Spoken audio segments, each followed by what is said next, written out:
All right, everybody, welcome back to the Business Roundtable Podcast. I'm your host, David Carr, and we've got a brand new guest on the podcast this week. Kat is here, and you're going to love Kat because she's just got just a great background, and I'm going to jump into it because she and I were talking a while ago, and we realized, I know how much systems and processes are needed for companies to be successful. And Kat works with a lot of creatives that maybe not always appreciate systems and processes. And we want to talk about today how we can be creative and have smart systems really help grow our businesses. And Kat, I'm so glad you're here. You have such an important voice and folks that really need your help. So tell me a little bit, just briefly, our audience get to know you a little bit, your background, what got you going to doing this, and why do you love doing what you do as Cat and Company, excuse me. Well, thanks so much for having me, David. Absolutely. Excited to be here. So quick background. As you said, I am the owner and operator of Cat & Co. We primarily work with creative business owners. So think interior designers, fine artists, fabricators, creative studios, and the like. So I got my start actually in operations, big surprise, but within but within creative studios. I think it's been kind of a blend of my natural predisposition of using my analytical side with my interests of creativity, the creative process. I am a creative myself, and I think just my nature, I enjoyed being in and working within the creative studios, while also falling back on my default of, oh my gosh, everything's crazy. Let me organize it for you. Yep. Let me handle this. So that's my default. That's the pattern I started recognizing in myself throughout my career. And when I was ready to jumpstart and start taking consulting projects, that's really naturally what came to me is, okay, I'm going to stick with this vein of business operations, people management, client experience, but do it for the business owners and the companies that have a soft spot in my heart, the creatives. Oh, yeah. So needed. I mean, and you don't necessarily have to be a creative. I think anybody that's growing a business is an entrepreneur. There's a lot of things to take in, and like, what do I focus in on? What am I best at? And recognizing, if you are a creative, your best is doing that creative work, and maybe not being focused in the nitty gritty sometimes of trying to get all these streamline the operations, or how do I build the team exactly right. They can get stuck in that and then lose the spark that creative spark that got them all going to begin with, right? Kat? Yeah, that's exactly right. I think a lot of the business owners that I work with have followed this path for themselves from passion, from a passion for their craft. Let's just take an interior designer for an example. Perhaps they started their career as a junior designer and kind of worked throughout the ranks at a firm or at multiple different firms. And when they're ready, I'm going to do it. I'm going to follow my passion. I'm going to open my own firm. Yep. And then comes all of the back end stuff that comes with owning a business. Yep. And like you said, can, and a lot of the times, take away from the initial spark or passion for why they started the business.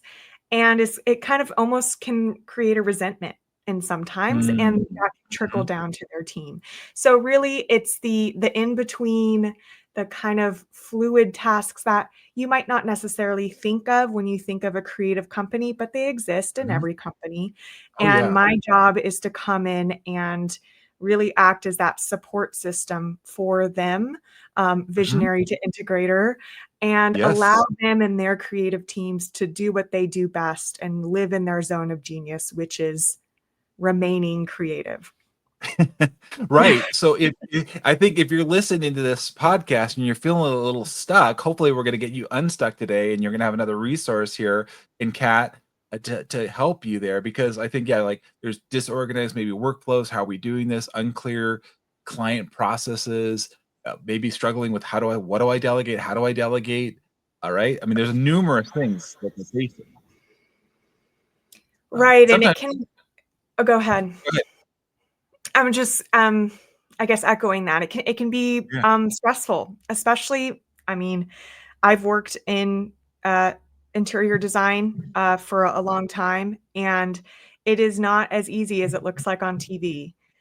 That is a Yeah. very Right. difficult industry to be in, and Mhm. everything is urgent all the time. Mhm. Mhm. So, pair that with the actual, business-related tasks, it can be hard to know what to focus on.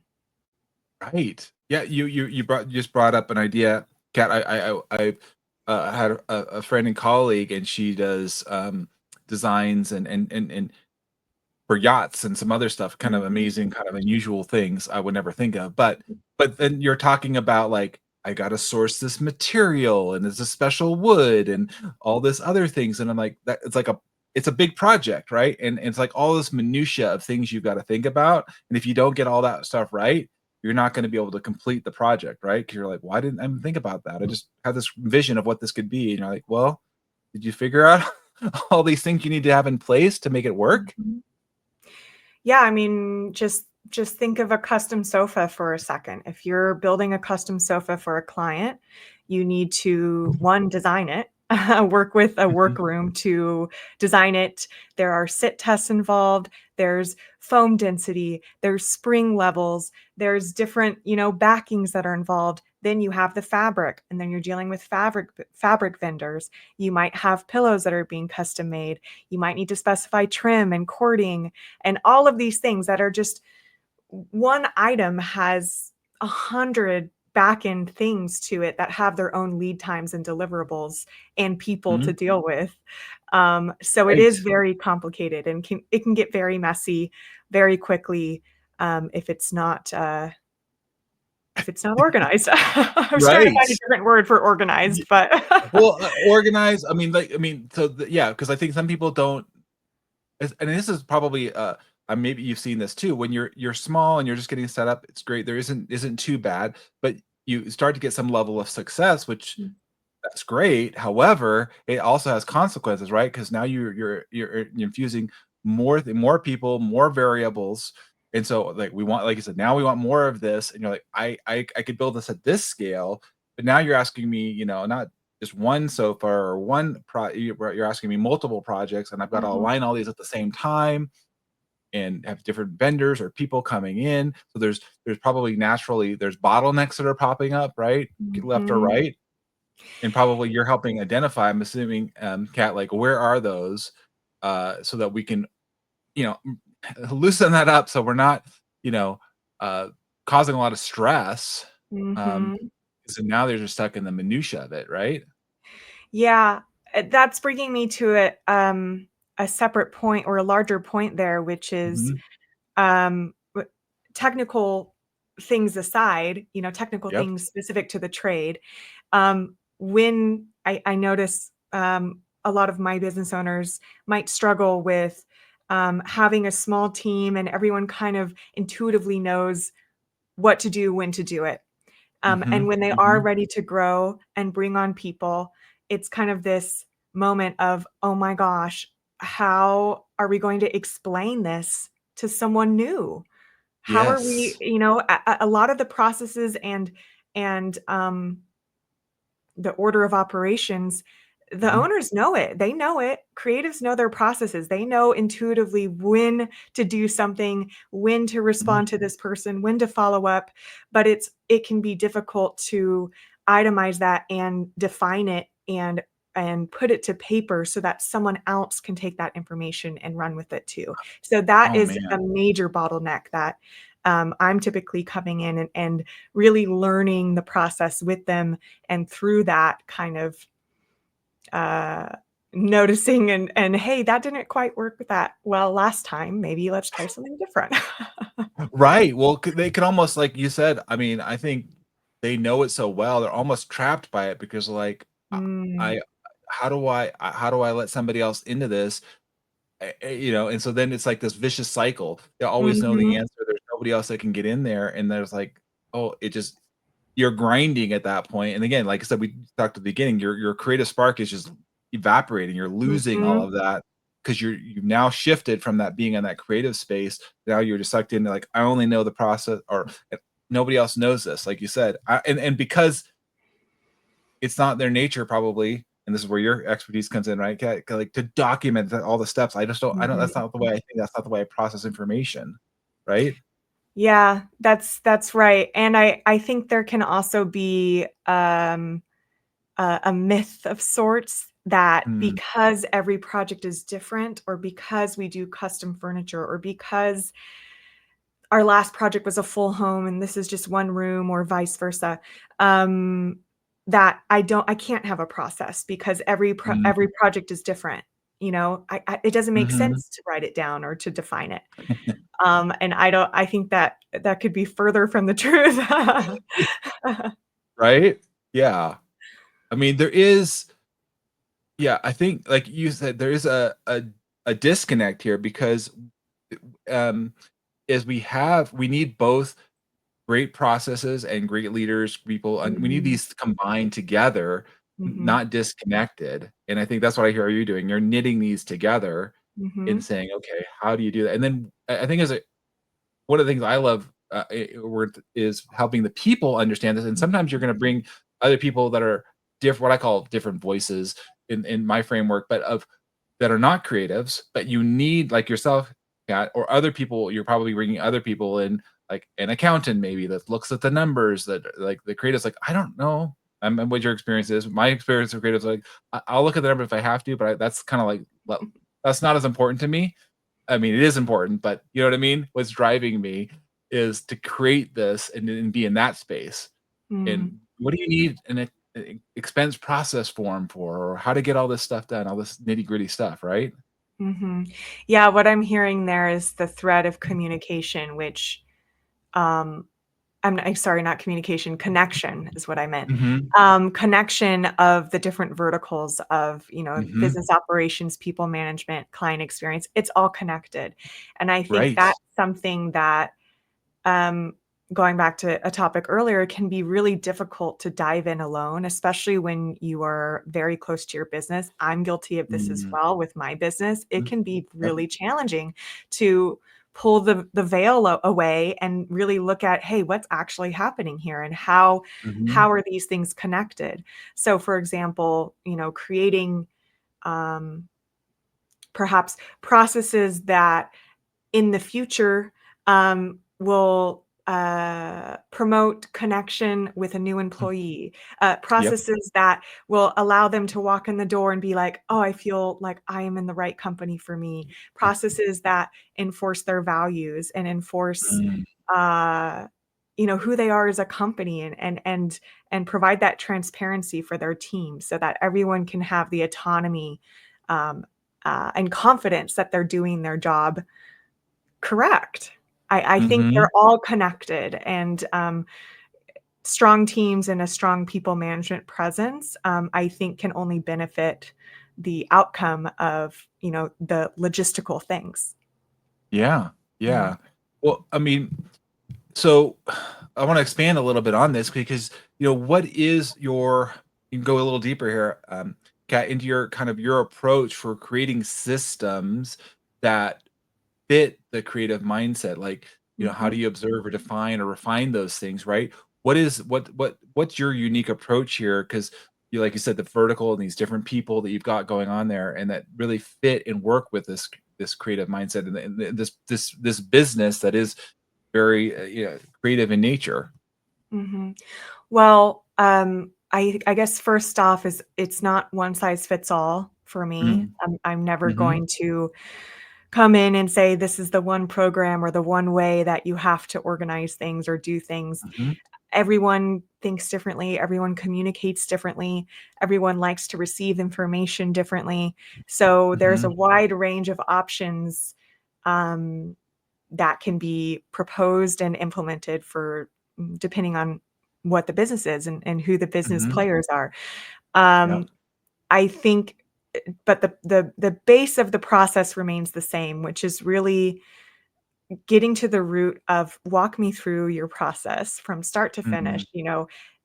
and break it down. Let's start from Mhm. here. What happens next? Then who's Yep. responsible for this? Who's responsible for that? My job is to take that information, and in lifetime, I'm typing madly, I'm decoding, I'm saying this is connected to that. My job is to take all of that data and information that the owner and teams have given me and really take a step back and look at it and provide my suggested solutions for how they can improve their processes. And that Mhm. might look like enrolling them in a design management program. There are some firms that Mm. are work really well with the programs that are out there specific to the design industry, but those can Mhm. be pretty intense to onboard. Mm. Um, Yep. so it's not the best fit for everybody. It could be as Mhm. simple as building out templates in Google Sheets, and Uh-huh. then they just have, a project workbook template that they can use, and everyone kind of knows how to use it. I don't Mhm. I don't believe that programs are going to be the things that fix the problem, because a Yep. program's just a program. Essentially, you're Yes. trying to define and write and change the behavior for the team on the process. And Mm. it doesn't really matter if it's a Google Sheet or a program, in my opinion. Mhm. It's choosing the Mhm. best thing for that team and Yep. implementing it and educating them how to use it. Oh, man, you hit on a lot of things there, Kat. I'm with you. I've become what I call system or program agnostic, Uh-huh, meaning, yeah. what is whatever the one that you use regularly, Yeah. consistently, great. Yeah, Um, great. right? But I've also learned, that, uh and I don't know if you've experienced it with the creative, so you could, but I'm not, I'm somewhat creative. One of the dangers I found in programs or systems is kind of shiny object syndrome. So like, oh, let's use a Google Mhm, Sheet, or now let's use Asana, or let's use To Do, mhm, or let's use Notion. And so there's an excitement about a particular program, not a process, just a program that's out there, or Monday.com, whatever it is, right? There's a bunch of them. So it's just like, oh, that's going to be the one. Let's do that, and that's going to solve our problems. Have you run into that before? Oh, absolutely, yeah. Yes. That's and that's, I guess, what I was trying to reference earlier is it's not the new shiny program, like you said, or Mhm, or a different version of the same thing you've been using, but it has mhm, a different name, that's going to mhm, solve anything. If anything, you're just wasting time and paying your employees to move everything over, and mhm, then it still sits there. So it's mhm, really about getting to the root, like I said earlier, of how they prefer communication. The owner might mm, not be inputting information in this. Like, mhm, there might be one owner of whatever the program or Google Sheet or whatever it is, who manages and inputs information, and the owner can communicate to their team in a different way. Whatever it is, it's just a matter of breaking down the source of that behavior mm, and putting in place systems that will align with that, and mhm, ensure that they're transparent. Because I've been that employee um, that is just trying to read everyone's mind and guess what's going on because no one's told me anything. And then you just feel like, what am I even doing? Am I even smart? Like, oh, you yeah, know, I don't get yeah, it. I feel so behind, and everyone seems to know everything but me.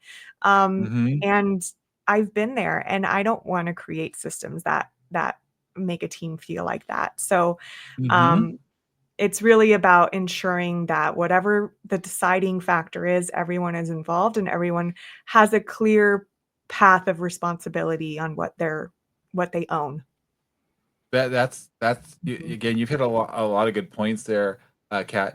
Um, so I hear clearly it's not the system. So if you're thinking that's going to be your silver bullet and you're just going to go buy a system, or we're just going to invest in that and that's going to solve our problems, as much as we'd like that to be the case, it just doesn't. It isn't.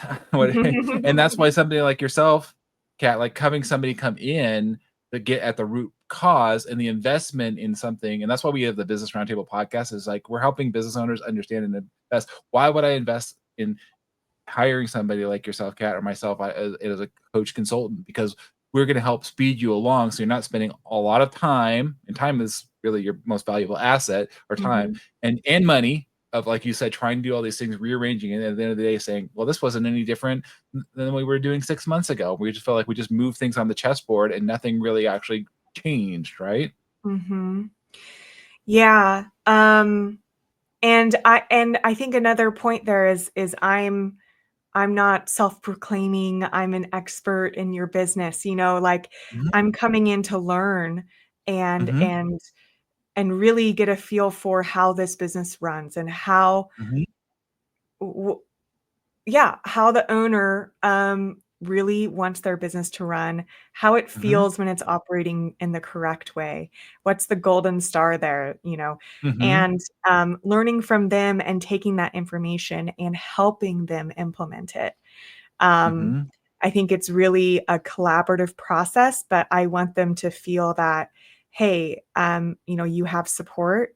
I'm here to help. I'm not just mhm. strategy and then I leave. I'm strategy plus Right. implementation. I'm going to come in Absolutely. and, help you. Let's put some targets down. Let's figure out what this could potentially look like. And then I'm going to Mhm, roll up my sleeves and do it with you.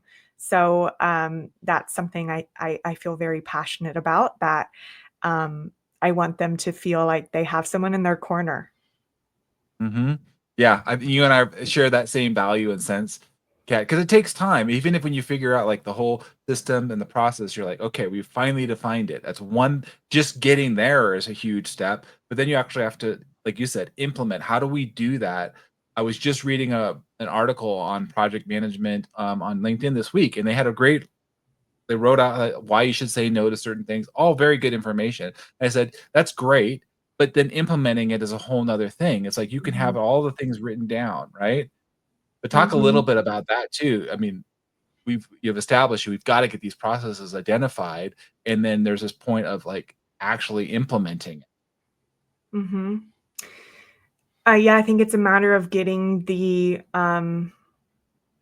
if it's a small team, it might just be the owner. Uh, Mhm, some of my clients, it's just me and the owner. And some mhm, clients, it's a small team, maybe 5 to 7 people. So mhm, the owner and the managers, if there are other managers, I think it's a matter of going back to that transparency, um, really laying down that, okay, we're creating these processes together.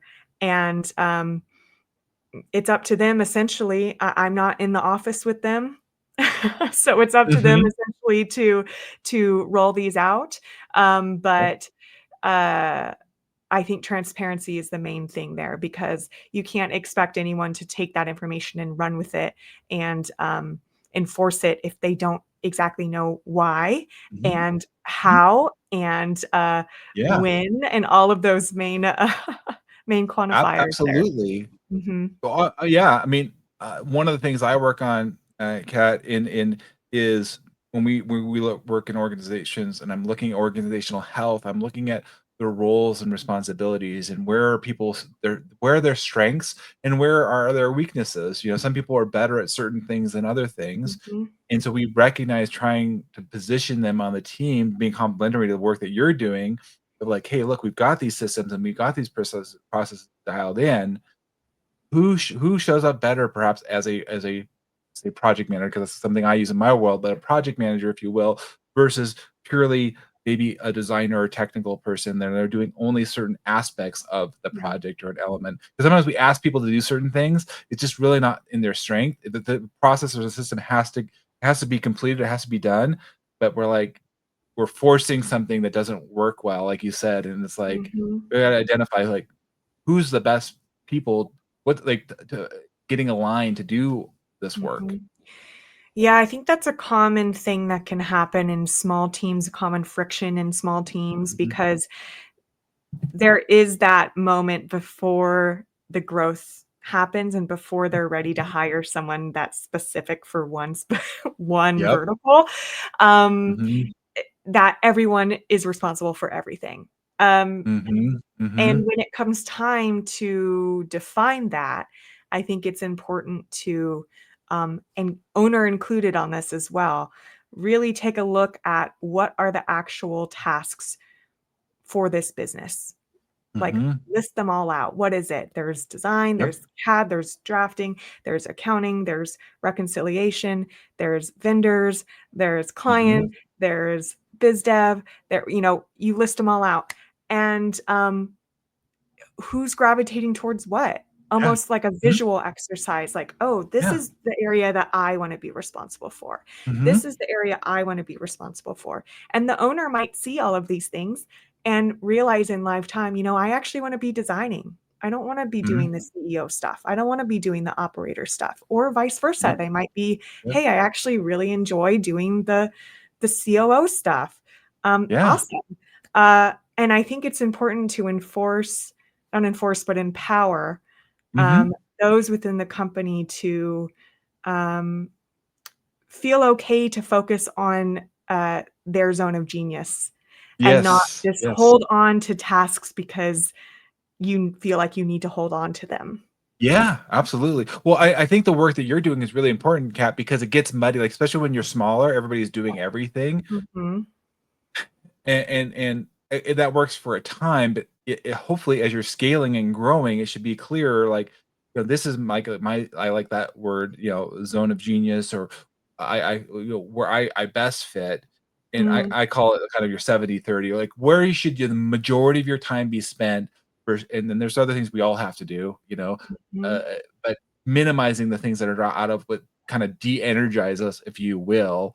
And I think that's important. But if you're not clearly identifying, like, what you're doing is important, the processes, the steps, all these little things, then because then you can define, okay, well, there's a natural break here. But if it's all muddy and it's all kind of like it's a mhm, puzzle, we're just throwing all the pieces on the table, and, like, mhm, you're just picking these things. And what I hear you saying, Kat, is you're like, okay, let's segment out this a little bit better, mm, so then we can streamline this. mhm. Um, Yeah, when things are living in the dark, there's everyone, it kind of causes resentment in a way where you're mm, like, "Ah, that thing is not done on time," or "That person was supposed mhm, to do this thing," or "I feel like this person was supposed to do that."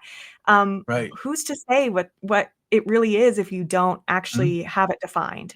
It's just right, gonna live in that murkiness and that, like, uncertainty of, "This isn't my responsibility," that type of mhm, thing. So you really have to mhm, bring everything to the light and make it transparent mm, and start providing that, responsibility and ownership of, "Okay, mhm, this is my kinda area or corner over here, and I can yeah. take this and run with it."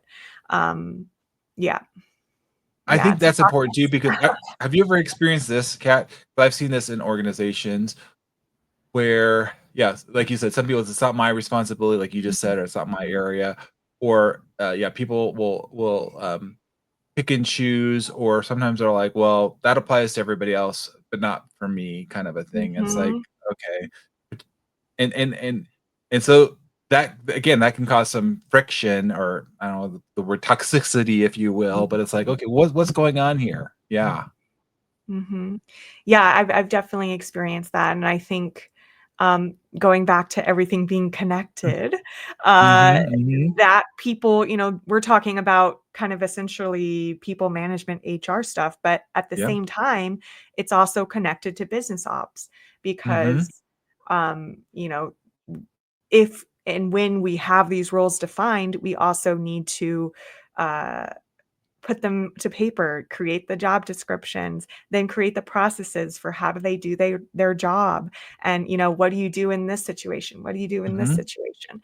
A lot of the times it doesn't even need to get that granular. I mhm, feel like especially with small creative teams, like I said earlier, they know what they're doing. They can intuitively pick up, what the right thing to do and when. Sometimes it's mhm, just a matter of bringing that small level of clarity to, a general typical process to follow, a general typical way to deal with clients and what their boundaries are with clients, and as well Mhm. as the general typical roles and what they're responsible for. And I think Mhm. just providing that level of clarity helps a lot of teams refocus and use that as a foundation. Yeah, no, that's huge. Just getting that written down, being very clear on that. I would imagine too, Kat, depending because on the life cycle of the business where they're at, if it's a younger business, there are probably things maybe you can speak to risk or things that they just don't know what they don't know, right? Of some Mhm. things of exposure. If like, have you thought about these things? And they're like, I was completely clueless. How do you come and help them like consider that? Like, is that because sometimes they don't even realize and like, oh, should I be spending time or energy in that? I don't even Mhm. know. Yeah, there are some things that come up specifically with, project agreements or contract agreements. I think Mhm, that's a big who knows what's going on situation, and, it's worked for me mhm. so far, and no one sued me yet. So Yeah, that's definitely something that I'm not a lawyer, but I do have my kind of Rolodex of terms that yeah. I like to use that I Uh-huh. know for sure it is going to help enforce boundaries with their clients, and it's going to Mhm. help protect them down the road when scope Yes. creep starts to happen, when the Yeah. contractor disappears, when the Mhm, client's like, wait, we're over budget, all of those mhm, things that you might have just learned on the fly when you're starting out, but you mhm. haven't implemented those lessons into your documents to help prevent it from keep happening. So I think that's Yeah. something um, I see a lot of the times that I can come in and help them troubleshoot and really be like, what is something that has happened to you that you never want to happen again? And Yes. let's put some rules to that. Right. I mean, Yeah. I think it sounds to me, Kat, I mean, a business, as I kinda I do is steward your business, I do it from the people side of I'm looking at kind of the audit and looking at the health. To me, it seems like, natural, like, can you come in and audit their systems or processes or just identify what are there are they there, right? And just so you can like you said, there's not one size fits all. So, Mhm. like, maybe their sales process is dialed in, but maybe their delivery and communication with clients is off, or whatever the contracting, like you Mhm. said, is off. So, what does that look like for a client to engage you as far as like, is that something that you do is when you first engage them? Because I mean, so like I said, I'm a creative, or we're talking to business owners, maybe entrepreneurs early Mhm. in their journey. What should they be considering or looking for when they work with somebody like yourself, Kat? Mhm. Well, I'll always start with a discovery call, Mhm, which is complimentary and at least mhm, 30 minutes. Sometimes it'll go mhm. over if we're really having a great time. Uh, and in that, I will ask a whole host of questions to really, one, define why did they start this business in the first place? Mhm, Um, mhm, are there any I guess milestones or goals that they have that they are wanting to make sure that they achieve. What's keeping them up at night? yep, What are the issues that they just can't seem to figure out? mhm, Whatever those might be. And I have them walk me through very high level their process, the types of projects they have, how many concurrent projects they have, their mhm, team, who's doing what, all of that fun stuff. And from yeah, that call, I'm usually able to assess maybe 2 or 3 targets that I think would be good for them to start with, mhm, mhm, and then we go from there. I am yeah, very flexible with my services and how I work. mhm, So a lot of the times we might start with something and then something else will come up, something else more yeah, urgent will come up and we'll switch gears. Or we might tackle one major thing in the mhm, first couple months and then I'm just essentially there whenever they need me if something else comes up in the future. So it really depends on what their needs are, and I yeah, try really hard to adjust my pacing and my timing and my suggestions to align with their business flow and what they need. No, I love that. You and I have a very similar approach. I think it's very complementary in that, finding out what they're at. I would imagine too, and this is for any business, but it's about building a relationship, right? Because you have got Yes. probably some strong personalities, and you have to find out, is this a good fit for both of you, right? Is this going to Yes. be a good, because I'm sure there may be other people that just are, as a coach consultant myself, I do my best to give guidance and support and ask them the questions. And some people are unfortunately not as coachable as I'd like them to be, but I can't force somebody, and it's somehow, you know, finding that client, right? And thinking that it's a good match. Yeah, I'm a pretty authentic, genuine person, I would say. I wanna be Mhm. able to laugh when things go Yes. wrong. I think that's a big Mhm. thing for me. So having, Mhm. just a sense of humility, I think goes a long way. Mhm. I will say, if someone's coming to me to ask for help, there's already a level there. They already know they need help, and that's Yes. vulnerable. That's Yes. that's coming to someone and saying, "Hey, I built this. This is my baby, and there's something Yep. wrong with it. Please help me." So already they're they're coming to me from a vulnerable place. So I really step into the role of being supportive, being warm, being friendly, making them feel Mhm. comfortable with me, and I That's never great. want them to feel judged.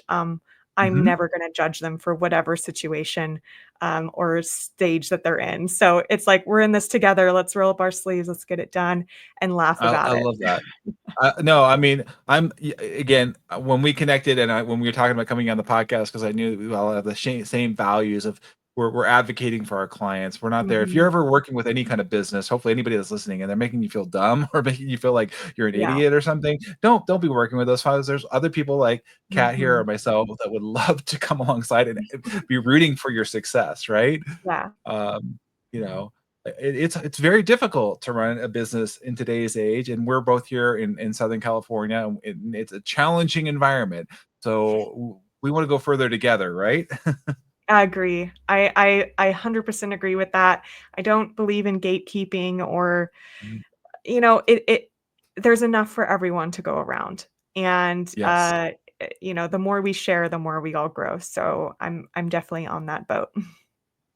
Oh man, we could definitely go further here, Kat. But maybe just as we're wrapping up the episode this today, what would you a bit of advice would you give to the business owner, the person that's just at this moment they're just feeling disorganized, it's a bit chaotic. What would you just encourage them to do? So they don't, the next step. What would we just say? Hey, look, I know you're feeling a little stressed, maybe overwhelmed. Mm. What words of wisdom would you impart to them? I think thoughts can get muddy, and stress definitely contributes to that. So I would Mm-hmm. suggest spend the next week or, couple days or couple weeks, have a Post-it or a notes thing on their computer and just start tracking it and see what patterns come up. And that'll give you Yeah. No, I think just, brainstorming, and then how do they reach you, Kat? How do folks get a hold of you? Because if they've got questions, they want a discovery call, what's the best way to get a hold of you? You can find me on my website, which is catandco.org, spelled out KATAND co.org. We're gonna put it in the show notes too, so it's all good. I forgot how to spell for a second. We're super glad to have you here, Kat, because what you're doing is so important, putting these processes together and systems and helping business owners, whether creative or otherwise, and in finding synergy together. That's why I brought Kat here on here, because I love people, processes together. We need all of these things to be running successful business. And that as you make this leadership shift, you can really be much more impactful and have greater influence with your employees, with your clients. I'm so grateful to have you here, Kat. Thanks so much for being on the podcast. Thank you, David, for the platform and the opportunity. I really appreciate it. My pleasure. My pleasure. Thanks everybody for listening. Until next time, take care, everybody. Thanks for joining us on the Business Roundtable Podcast.